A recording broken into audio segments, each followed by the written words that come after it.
Welcome to the Windows Computer and Technology channel, and this is of course a video about something that if many of you have asked about what's in here. And we talk about how Microsoft doesn't give a lot of details of anything, and it's kind of difficult to find out what exactly is in different packages in Windows and so on. And one particular update. So, you've got a regular updates and everything and cumulative updates and so on. But if you look at other updates, you'll see that you've got things called Online Service Experience Pack.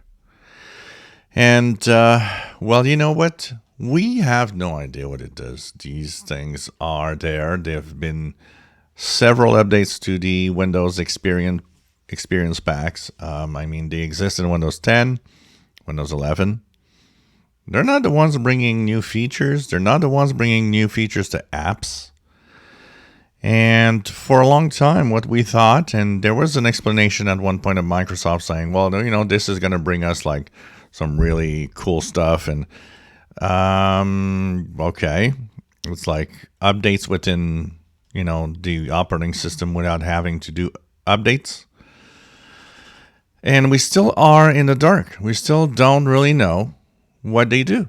There's still no indication they add anything, and we're just kind of here wondering what is the Windows Experience Pack.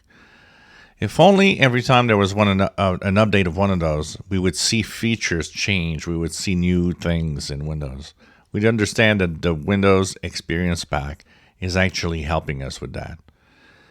There's no such thing, and we don't really see any changes or anything that points towards that adding, at least in the visible way, anything useful.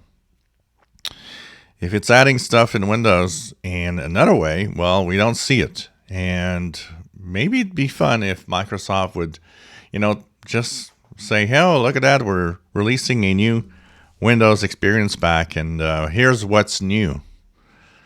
But that's not what's happening. So for those asking what the Experience Pack is, it was supposed to be adding features in Windows without having to send out cumulative updates and stuff like that. But as of, since the beginning of these feature updates, we don't really see what they are actually doing.